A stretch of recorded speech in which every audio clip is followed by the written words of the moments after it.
হরি নাম জপ নাম করছ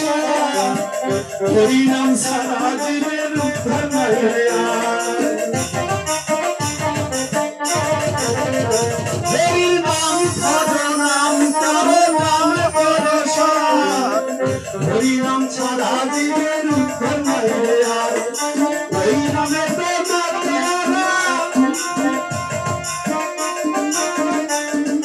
ওই নামে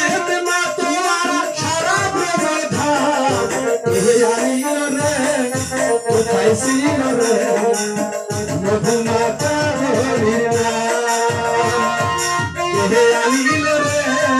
কোথায় ছিল রে মধুমাতা হরিণা